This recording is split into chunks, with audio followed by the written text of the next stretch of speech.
नमस्कार दोस्तों, आज हमारे साथ एक्स रॉ ऑफिसर सूद सर है। सूद सर, आपका बहुत-बहुत स्वागत है। नमस्कार जी, बहुत-बहुत शुक्रिया आपका। सूद सर, बांग्लादेश में तो खेला हो गया। खेला नॉर्मली सुना जाता था कि ममता बनर्जी के बंगाल में होता है, लेकिन अब उन लोगों के साथ हो गया जो ये कह रहे थे कि अब हसीना तो यहाँ से चली गई है, उसके ऊपर केस पे केस लगाए जा रहे थे। लेकिन चीज अब जो सामने आई है बहुत ही इंपॉर्टेंट है, वो ये है कि शेख हसीना ने अभी तक रिजाइन नहीं किया है। तीन और महत्वपूर्ण डेवलपमेंट है, उसके बारे में भी बात करेंगे, लेकिन सबसे पहले आपसे जानना चाहेंगे जो ये खबर आ रही है, ये कितनी सच है और इसके क्या इंपैक्ट पड़ सकते हैं। जो प्रेजेंट गवर्नमेंट वहां पे यूनुस को बिठाया गया है अमेरिका के द्वारा, उसके क्या इंप्लीकेशंस होंगे वहां? देखिए, शेख हसीना को 5 अगस्त को वहां से भागना पड़ा क्योंकि उनके आर्मी के चीफ ने रिपोर्ट कर दिया। आर्मी के चीफ ने रिपोर्ट किया शेख हसीना के खिलाफ सीआईए के कहने पे, यानी कि अमेरिकन इंटेलिजेंस के कहने पे। तो इंडिया ने एक खबर भेजी वहां पे, इसको अरेस्ट करने की बात हो रही थी। इंडिया ने खबर भेजी कि उसको नुकसान नहीं होना चाहिए और ये वहां से हेलीकॉप्टर से आ गई। अगर इंडिया इंटरव्यू ना करता तो शेख हसीना को वहीं मैसेकर कर देते, उनकी आर्मी और उनके लोग। लेकिन इंडिया इंटरवीन किया बीच में और शेख हसीना इंडिया के अंदर आई। जब यहाँ पे आई तो बॉर्डर में जैसे घुसे तो इनके हमारे 2 फाइटर जेट्स इनको एस्कॉर्ट करके लाए और हिंडन बेस पे उतर गए। हिंडन बेस पे उतरने के बाद वहां पे 2 दिन रही। अजीत डोभाल इनसे मिलने गए वहां पे, क्योंकि हमारी दोस्त है, हमारे आपस में बहुत अच्छे रिलेशन भी थे इनके टाइम में और हमने ही बांग्लादेश को लिबरेट कराया था 1971 में। और जो शेख मुजीबुर रहमान थे इनके फादर, वो बंगला बंधु थे, ये नाम दिया था, और फादर ऑफ नेशन थे बांग्लादेश के। और ये उसके बाद वहां पे प्राइम मिनिस्टर बनी तो हमने इनको पूरी प्रोटेक्शन दी और उसके बाद इनको शिफ्ट कर दिया एक लुटियन की जगह में। ये बात की जाती है क्योंकि यूएस ने प्रेशर डाला कि कोई कंट्री इसको लेगी नहीं, लेकिन इंडिया ने अपनी चलाई और इंडिया ने इनको जगह दी, इंडिया ने इनको रखा और रखेगी और सेफ रखेगी, ये इस चीज की भी गारंटी है। लेकिन अब इस पे बात करेंगे प्रिंट। प्रिंट ने एक जो एंटी इंडिया मैगजीन चलती है, ये एक पब्लिकेशन है, उसने खबर दी इसकी लोकेशन की, लुटियन के अंदर इनको रखा गया। नेचुरली बात है, ये पहले भी इंडिया के अंदर आई है और उस टाइम पे पंडाल रोड में रही थी, वो भी लुटियन एरिया पड़ता है, लेकिन रखा गया, इनको हाई सिक्योरिटी दी गई है। लेकिन प्रिंट के जो एडिटर है या एडिटर इन चीफ है वो है शेखर गुप्ता। शेखर गुप्ता वही आदमी है जो इंडिया के खिलाफ काम करते हैं। और आपको याद होगा कुछ साल पहले एक कुछ हमारे सुप्रीम कोर्ट के जजेस को धरने बिठा दिया था चीफ जस्टिस के खिलाफ, और वो काम शेखर गुप्ता ने किया था। बस आप सोच सकते हैं कि कितना पावरफुल आदमी, कितना इन्फ्लुएंशियल आदमी है। कुछ कहते हैं इनके फॉरेन के एजेंसी से भी बड़े अच्छे रिलेशन है। अब लेकिन प्रेस के लोग को अरेस्ट करना मुश्किल हो जाता है क्योंकि इनको यहाँ पे स्पेशल प्रिविलेजेस तो मिलती है इंडिया के अंदर स्पेशली। लेकिन शेखर गुप्ता वही आदमी है जिसने 2012 में यहाँ पे एक प्रोपेगेंडा चला दिया था मनमोहन सिंह के टाइम पे कि आर्मी यहाँ पे मनमोहन सिंह को ओवरथ्रो करने वाली है, और प्रोपेगेंडा इसलिए चलाया था ताकि मनमोहन सिंह को यहाँ पे सिंपैथी मिले। कोई ऐसी बात नहीं थी, आर्मी का कोई रोल नहीं था।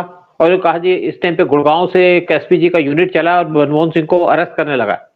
शेखर गुप्ता इस कैटेगरी के आदमी है, आप सोच सकते हैं। और ये जो आपका जादव है जो आपके पाकिस्तान के कब्जे में है, इसके खिलाफ भी उन्होंने कई बार गलत प्रोपेगेंडा किया। और कभी भी ये अपना जर्नलिज्म का फायदा उठा करके देश का फायदा नहीं करते, नुकसान करते हैं, उल्टी सीधी खबरें छापते हैं। वो खबरें छापते हैं जिससे नुकसान हो देश का, जैसे शेख हसीना की लोकेशन छापने की बात की इन्होंने। लेकिन बाद में रुक गए इसलिए कि अगर वो लोकेशन पूरी छाप देते तो उनको पकड़ के जेल में रख दिया जाता कि आप नेशनल सिक्योरिटी से खेल रहे हैं। मेरे पास इनके चैनल की एक लड़की आई थी एक बार, एक जर्नलिस्ट थी, कहती है ऐसा है कि जो आप जादव हैं, कुलभूषण जादव, वो रॉक एजेंट है। मैंने कहा आप कैसी बातें करते हैं, रॉक एजेंट कैसे हो सकता है? मैंने कहा हमने भी ईरान में काम किया है, हम वहां पे हमें प्रॉपर प्रिविलेज दी जाती है, एम्बेसी में रखा जाता है, कहीं ऐसी जगह रखा जाता है जहां पे हमें पूरी सिक्योरिटी सेफ्टी हो। अब कैसे किसी नेवी के आदमी को रख देंगे? और नेवी के आदमी को हम भेज ही नहीं सकते, रख ही नहीं सकते अपने यहाँ पे। जो यूनिफॉर्म का आदमी हो, स्पेशल नेवी, उनको तो हम रखते ही नहीं, हमारे उसमें है ही नहीं। तो ये इस टाइप का प्रोपेगेंडा करते हैं, देश को जहां से नुकसान हो वो काम करते हैं, देश को जहां फायदा हो उसके ऊपर तो इन्होंने आज तक मुझे लगता नहीं कोई आर्टिकल लिखा हो। ये इनका एजेंडा है। राइट। अच्छा सूद सर, अभी एक चीज और सामने आ रही है कि बांग्लादेश के जो लोग हैं उनका वीजा डिनाई किया जा रहा था भारत सरकार के द्वारा, जब हिंदुओं पर वहां पे अत्याचार हो रहे थे और जब उनकी सरकार बदली थी। तो अब बांग्लादेश की सरकार द्वारा ये अपील की गई है कि जो वीजा थे वो दोबारा से स्टार्ट किए जाएं। तो क्या यहाँ पे भारत सरकार ने सच में ये बैन किए थे, और किए थे तो क्या अब वो आगे स्टेप लेंगे इनको दोबारा से स्टार्ट करने में? देखिए, जब बांग्लादेश से जो इंडिया के अंदर वीजा लोग आते हैं वो मैक्सिमम नंबर के हैं लीगली, और इलीगली तो यहाँ पे 3 करोड़ लोग बैठे हुए हैं बांग्लादेशी, और यहाँ पे कुछ मेडिकल ट्रीटमेंट के लिए भी आते थे बांग्लादेश से। यहाँ पे हमें ठीक है इनकम भी होती थी उस चीज से, ऊपर हमारे जो यहाँ पे हॉस्पिटल वहाँ पे उनको फायदा भी होता था। लेकिन जब बांग्लादेश के अंदर सिचुएशन खराब हुई, अटैक होने शुरू हो गए, तो एम्बेसी का जो स्टाफ था उसको शॉर्टन कर दिया गया, यानी कि छटाई कर दी गई, सिर्फ असेंशियल स्टाफ वहां रखा गया, और जितने फैमिली के मेंबर्स थे उनको यहाँ पे इंडिया के अंदर बुला लिया गया। तो बांग्लादेश के अंदर लिमिटेड स्टाफ था, और वहां पे लोग वीजा लेने के लिए इंडियन एम्बेसी के बाहर खड़े हो गए। लेकिन टाइम तो लगना है हर एक चीज को, वीजा प्रोसेस करना है। लेकिन उसके बाद उन्होंने वहां पे डेमोन्स्ट्रेशन करनी शुरू कर दी, नारे लगाने शुरू कर दिए इंडिया के खिलाफ, और इंडिया ने वीजा देना बंद कर दिया, सबके पासपोर्ट वापस कर दिए। एक तो स्टाफ की कमी, फिर वीजा हमने प्रॉपरली चेक करके देना, कोई इलीगल आदमी ना चला जाए, कौन डिजायरेबल आदमी ना इंडिया के अंदर चला जाए, क्योंकि यहाँ पे गड़बड़ हो रही थी, और वही आदमी इंडिया के अंदर गड़बड़ भी कर सकते थे। तो इन्होंने आज, तो उसके बाद बांग्लादेशियों को प्रॉब्लम तो हुई। लेकिन दूसरी बात है कि किसी की राइट नहीं है वीजा लेना, हमारी मर्जी, हम किसी को दें ना दें, कुछ भी कर सकते हैं। अगर आप यूएस के अंदर जाओ, क्या यूएस आपको वीजा दे देगा? वो तो आपकी एप्लीकेशन को प्रोसेस करने के लिए 2-2, 6-6 महीने लगा देते हैं। क्या ब्रिटेन के अंदर आप वीजा ले सकते हो आराम से? तो फिर इंडिया क्यों? जाओ जहां जो उसको वीजा देता है, आप मुस्लिम हो, किसी मुस्लिम कंट्री में जाओ, वहां वीजा लो, एंजॉय करो। हम किसी को वीजा देना दें, लेकिन जो उनके स्टेटमेंट आई है उनकी गवर्नमेंट की तरफ से कि इनको वीजा रिलीज कर दिया जाए, हम किसी के कहने पे वीजा नहीं देंगे। और दूसरी बात है, कुछ और बात की है कि जो मोहम्मद यूनिस है इंडिया से दोस्ती चाहते हैं, जो हमारी दोस्ती उसको तो आपने निकाल दिया वहां से पावर से, और वहां पे इलीगल तरीके से बैठे मोहम्मद यूनिस, क्योंकि शेख हसीना ने रिजाइन नहीं किया। तो अब ये जब यूएन के अंदर गए Mohammad Yunus, UN general assembly की मीटिंग अटेंड करने, तो पाकिस्तान के प्राइम मिनिस्टर से मिले और कहा कि हम मिलकर काम करेंगे, और वहां पे एजेंडा बन रहा है दोनों तरफ से इंडिया को सैंडविच करने का। और फिर कहते हैं इंडिया दोस्त है। फिर पाकिस्तान से कहा कि आप हमको न्यूक्लियर आर्म्स दे दो ताकि हम सेफ हो सके, इंडिया हमारे पे अटैक ना करे। इंडिया को आपके ऊपर अटैक करने की कोई जरूरत नहीं है। इंडिया ने पाकिस्तान को बर्बाद कर दिया, भूखा मार दिया, तुम्हें भी भूखा मार देंगे, क्योंकि इनके पास 2 ऑप्शन है, या तो पाकिस्तान बनो या बनो मालदीव। मालदीव भी इंडिया को टारगेट कर रहा था, वो भी एक मुस्लिम कंट्री है, जबकि इंडिया ने उसकी बार बार हेल्प की है। लेकिन मालदीव के बीजू जो है उनको शायद अकल आ गई, जब उनकी कंट्री में प्रॉब्लम हुई, पैसे खत्म हो गए, तो इंडिया के पास उन्होंने गुहार लगाई कि मुझे पैसे दे दो। इंडिया ने उनको $50 मिलियन दे दिए। फिर उनको देखा तो इंडिया ही हमें बचा रहा है, फिर इंडिया के अंदर आ गए। पहले गए थे टर्की, फिर गए थे चाइना, और इंडिया उन्होंने इग्नोर किया, तो इंडिया ने भी उनको इग्नोर कर दिया। इंडियन टूरिस्ट ने वहां जाना बंद कर दिया जब उन्होंने पीएम मोदी को अब्यूजिव लैंग्वेज यूज करनी शुरू कर दी, मालदीवियन मिनिस्टर्स ने। तो बीजू उसके बाद इंडिया आए, इंडिया ने उनको $400 मिलियन दिए कि इस डॉलर से आप ट्रेड कर सकते हैं, बिजनेस कर सकते हैं लोकल करेंसी में। 700-500 मिलियन डॉलर साथ में और दे दिए कि ये रोल ओवर होगा, कि आप इसको पैसा खर्च करो, हमें देते रहना बाद में। तो बीजू ने कहा कि मेरी जो पॉलिसी थी प्रो चाइना, वो मैं छोड़ के अब प्रो इंडिया आऊंगा, और मैं अपनी लैंड से किसी को यहाँ पे इंडिया के खिलाफ कोई एक्शन नहीं करने दूंगा, क्योंकि चाइना वहां पे बेस बनाने की बात कर रहा था मालदीव के अंदर, और मालदीव बच गया। तो बांग्लादेश के पास 2 ऑप्शन है, या बनो पाकिस्तान कटोरा लेके घूमोगे, या बनो मालदीव और बच जाओ। मालदीव के अंदर देखिए उनको बहुत प्रॉब्लम है, इंडिया यहाँ पे पाइपलाइन बना रहा था डीजल देने की, लेकिन जब वहां से शेख हसीना को हटाया गया तो पाइपलाइन का काम रोक दिया गया। और बांग्लादेश की जो मेन स्ट्रेंथ है उनकी इकोनॉमी की, वो थी उनका कपड़ा उद्योग, जो नंबर 2 पे आता था वर्ल्ड के अंदर चाइना के बाद। जब वहां पे डिमॉन्स्ट्रेशन शुरू हो गई, गड़बड़ होनी शुरू हो गई, तो कपड़ा उद्योग के लोग वहां पे कपड़े उद्योग बंद हो गए, और 3000 में से 800 जो उनकी फैक्ट्री थी बंद हो गई, और जो बड़ी बड़ी फैक्ट्री थी वो इंडिया के अंदर शिफ्ट होने लगी। और इंडिया के अंदर जो यूपी है, वहां पे एक लखनऊ के पास जगह है जहां पे इन फैक्ट्रीज को जगह दी गई, इनको जगह दी गई, और उन्होंने 10,000 करोड़ रुपीस यहाँ पे इन्वेस्ट कर दिए। अब कपड़ा उद्योग के जो ऑर्डर है वो इंडिया के अंदर आ रहे हैं। बांग्लादेश की जो कपड़ा इंडस्ट्री है उसके जो ऑर्डर थे वो थे उनकी इकोनॉमी के 80%, यानी कि एक्सपोर्ट के 80%। एक्सपोर्ट बंद हो गए, बांग्लादेश सिर्फ इंपोर्ट कर सकता है, इनके पास फॉरेन करेंसी है नहीं। वो थी $20 बिलियन, $3.5 बिलियन दिए इनको वर्ल्ड बैंक ने अमेरिका के रिक्वेस्ट के ऊपर, अमेरिका के ऑर्डर के ऊपर। लेकिन ये पैसा उनके सिर्फ 3 महीने चलेगा, उसके बाद तो भीख मांगनी है। आओगे इंडिया की तरफ, इंडिया को धमकी देते हो। दूसरी तरफ अगर आपको बचना है तो इंडिया आपको बचा सकता है। बांग्लादेश के अंदर काऊ जाती थी, 20 लाख काऊ स्मगल होती थी हर एक साल।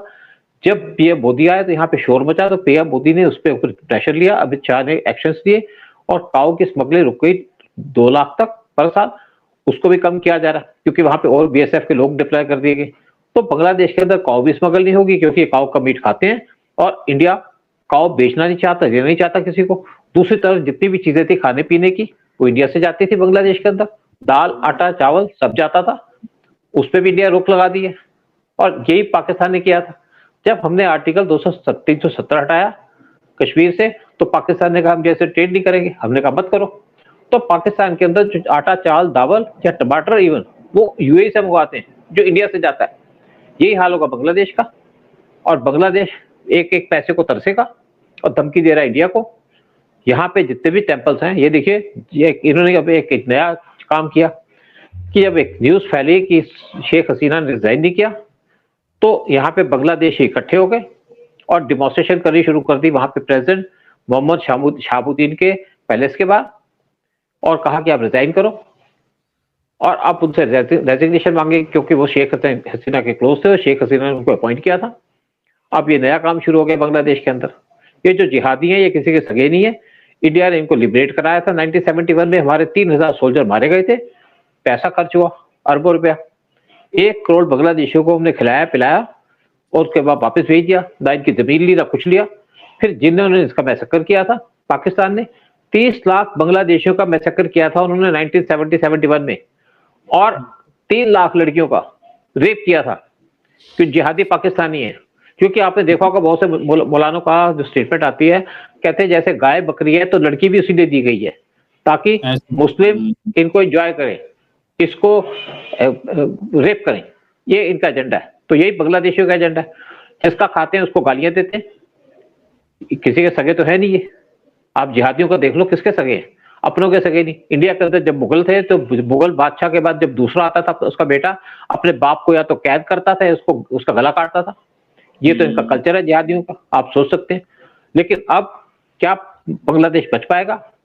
और दूसरी तरफ एक और डिमांड चल रही है बांग्लादेश की तरफ से कि शेख हसीना को रिपेट्रिएट करो, वापस भेजो बांग्लादेश के अंदर, और ऐसे बात करें जैसे हम इनके गुलाम हैं।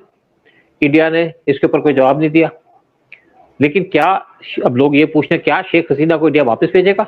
बिल्कुल नहीं भेजेगा, क्योंकि इसके अंदर प्रोविजन है, जो एक्स्ट्राडिशन ट्रीटी साइन की गई है बांग्लादेश के साथ, उसके अंदर एक क्लॉज है कि अगर किसी को पॉलिटिकली तंग किया जाता है तो उसके ऊपर उस कंट्री की मर्जी है उसको भेजे ना भेजे। और अगर शेख हसीना की बात को, ये प्राइम मिनिस्टर थी, ये इंडिया में बैठी थी, जब इंडिया में बैठी थी तब भी इनके ऊपर केस रजिस्टर किए जा रहे थे कि इसको उसने मारा, इसको उसने मारा। 100 से ज्यादा केस इनके खिलाफ रजिस्टर कर दिए गए हैं। इसी तरीके से पाकिस्तान के अंदर इमरान खान जेल में बैठे हैं, उनके खिलाफ 200 केसेस रजिस्टर कर दिए गए। तो शेख हसीना को इंडिया एक्सट्रेडिट करेगा नहीं।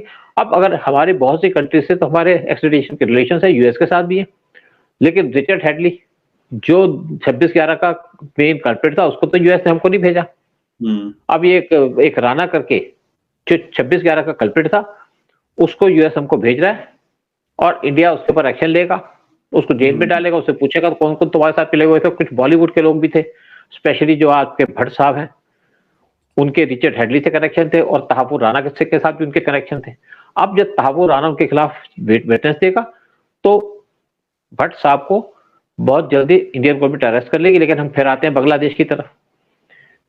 बांग्लादेश 3 तरफ से इंडिया से घिरा हुआ है और इसी तरीके से हमारा एक एग्रीमेंट साइन हुआ था कि जो हमारा डिपोर्टेशन का जो एग्रीमेंट था वो था ब्रिटेन के साथ, लेकिन वहां पे नीरव मोदी बैठे हैं, वहां पे और भी बहुत से लोग बैठे हैं, माल्या साहब बैठे हैं वहां पे, और वहां पे केस चल रहा है। लेकिन कई बार हम केस जीत जाते हैं, हमारा वकील भी वहां जाते हैं। जब हम कोई केस जीतते हैं तो वो हाई कोर्ट चले जाते हैं, जब हाई कोर्ट से केस हार गए तो वो सुप्रीम कोर्ट चले गए, जब सुप्रीम कोर्ट से केस हार गए तो वहां पे फिर गवर्नमेंट के पास आ गया, फाइनल डिसीजन गवर्नमेंट लेगी, और वहां पे लेबर गवर्नमेंट आ गई, अब वो उनके ऊपर बैठी हुई है। तो दिक्कत तो होती है। तो वो अभी तक हम इंडिया को दिला नहीं सके, जबकि हमको 10 साल से ऊपर 10 साल के करीब का टाइम हो चुका है। और ये कहते हैं शेख हसीना को वापस दे दो। जरूर शेख हसीना को वापस दिया जाएगा बांग्लादेश के अंदर, not as a criminal but as Bangladesh prime minister. आप देखिएगा बहुत जल्दी बांग्लादेश तो टोटली बर्बाद हो जाएगा और शेख हसीना को वहां भेजा जाएगा। जो कंट्री अपनी माइनॉरिटी को बर्दाश्त नहीं कर पाती उसका यही हाल होता है। यही पाकिस्तान का हाल हुआ बांग्लादेश जब लिबरेट हुआ था तो बांग्लादेश के अंदर 24% मुस्लिम थे। आज बांग्लादेश के अंदर 8%, बांग्लादेश 24% हिंदू थे, आज बांग्लादेश के अंदर 8% हिंदू है।